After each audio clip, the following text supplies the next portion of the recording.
this is Vishal Nasreen from Ranwise, English Department Faculty from Mentor. So, എല്ലാവരും June എക്സാമിന്റെ preparations revisions എല്ലാത്തിലും തിരക്കിലായിരിക്കും. Along with your preparation നമ്മുടെ എല്ലാ മെത്തേഡ്സും നിങ്ങളുടെ കൂടെ തന്നെ ഒരേ സമയം ബിസി ആയിക്കൊണ്ടിരിക്കുകയാണ്. എല്ലാവരുടെയും ഡൗട്ട്സും ക്ലിയറൻസ് സെഷൻസും ക്വസ്റ്റ്യൻ പേപ്പർ ഡിസ്കഷൻസും ഒക്കെ ആയിട്ട് എല്ലാവരും ഭയങ്കര ബിസി ആയിരിക്കും പഠിക്കുന്ന ആ ഒരു സീരീസിൽ എന്നറിയാം.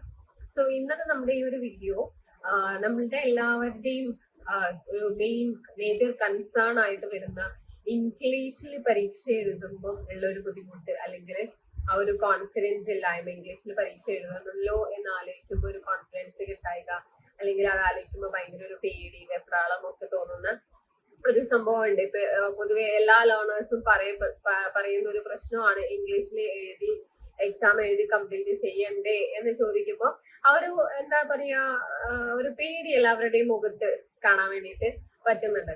അപ്പൊ നിങ്ങൾ മനസ്സിലാക്കേണ്ട ഒരു കാര്യം എന്താണെന്ന് വെച്ച് കഴിഞ്ഞാല്, നമ്മൾക്ക് അറിയാവുന്ന ഏറ്റവും ബേസിക് ആയിട്ടുള്ള ലാംഗ്വേജ്, ഏറ്റവും ബേസിക് ആയിട്ടുള്ള ഗ്രാമർ കാര്യങ്ങളൊക്കെ വെച്ചിട്ട് സിമ്പിൾ ലാംഗ്വേജിൽ തന്നെ എക്സാം എഴുതി കഴിഞ്ഞാൽ നിങ്ങൾക്ക് പാസ് ഔട്ട് ആവാൻ വേണ്ടിയിട്ട് പറ്റും. നിങ്ങൾ ഭയങ്കര എക്സാജുറേറ്റ് ചെയ്ത് അല്ലെങ്കിൽ ഭയങ്കര പോളിഷ്ഡ് ആയിട്ടുള്ള ലാംഗ്വേജ് ഒന്നും യൂസ് ചെയ്യേണ്ടതായിട്ടുള്ള ഒരു ആവശ്യവും ഇവിടെ ഇല്ല. അറിയുന്നവർക്ക് അത്തരത്തിൽ എഴുതാം. പക്ഷേ even if you are not confident with that, നിങ്ങൾക്ക് അത് ഒരു വലിയ പ്രശ്നമാക്കി, അല്ലെങ്കിൽ അത് ഭയങ്കരമായിട്ട് എന്താ പറയാ അതിനെ ഭയങ്കര ബോധർ ചെയ്ത് നമ്മൾ എക്സാം എഴുതാണ്ടിരിക്കുക. മാക്സിമം എക്സാം ഹാളിൽ കൂളായിട്ട് ഇരിക്കാൻ ശ്രദ്ധിക്കുക. പിന്നെ അതുപോലെ ഓരോ ക്വസ്റ്റ്യൻസ് 2-3 ആവർത്തി വായിച്ചിട്ട് അതിനനുസരിച്ച് മാത്രം ആൻസർ എഴുതാൻ വേണ്ടിയിട്ട് ശ്രദ്ധിക്കുക.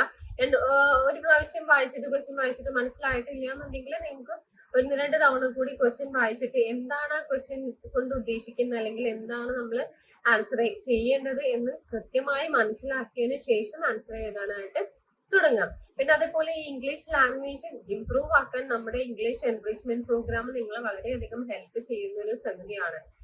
ഡെയിലി നമ്മൾ ഇംഗ്ലീഷ് ലാംഗ്വേജ് ഇങ്ങനെ യൂസ് ചെയ്യുന്നതോടുകൂടി, പ്രാക്ടീസ് ചെയ്യുന്നതോടുകൂടി നമ്മുടെ ലാംഗ്വേജും അതേപോലെ തന്നെ പ്രൊഫഷ്യൻസിയും വൊക്കാബുലറിയും ഒക്കെ ഇൻക്രീസ് ആവുകയാണ് ചെയ്യുന്നത്.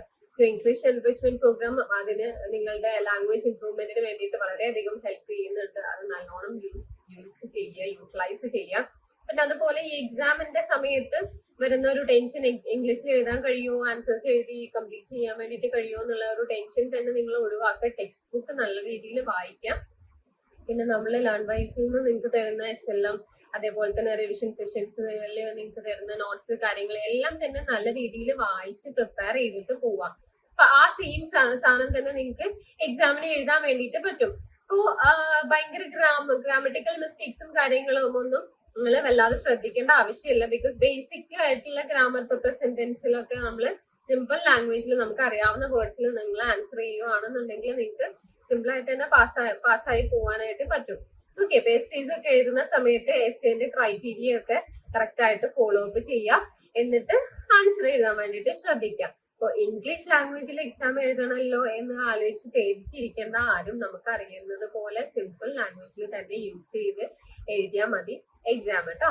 ഭയങ്കര പോളിഷ്ഡ് ആയിട്ടുള്ള ലാംഗ്വേജ് ഒന്നും യൂസ് ചെയ്യണമെന്നില്ല. നിങ്ങൾക്ക് ആ ഒരു ലാംഗ്വേജിന്റെ യൂസേജിൽ കൂടുതൽ മാർക്ക് കിട്ടുമോ അല്ലെങ്കിൽ മാർക്ക് കുറയോ ഒന്നും ചെയ്യില്ല. നിങ്ങൾ ക്വസ്റ്റ്യൻ അനുസരിച്ച് ആൻസർ എഴുതിയിട്ടുണ്ടെന്നുണ്ടെങ്കിൽ you will get the mark. അത്രയേ ഉള്ളൂ കേട്ടോ. സോ ഡോണ്ട് വറി അബൌട്ട് ഈ ഇംഗ്ലീഷ് ലാംഗ്വേജിനെ പറ്റി, അല്ലെങ്കിൽ ഇംഗ്ലീഷ് ഇത്രയും മാർക്കിന് 100 മാർക്കിന് ഇംഗ്ലീഷ് ലാംഗ്വേജിൽ എക്സാം എഴുതണം, ഒരുപാട് എഴുതേണ്ടി വരും, എന്ത് എഴുതും എന്നുള്ള ആ ഒരു കൺഫ്യൂഷൻ, ആ ഒരു കോൺഫിഡൻസ് ഇല്ലായ്മയൊക്കെ എല്ലാവരും ഒഴിവാക്കുക.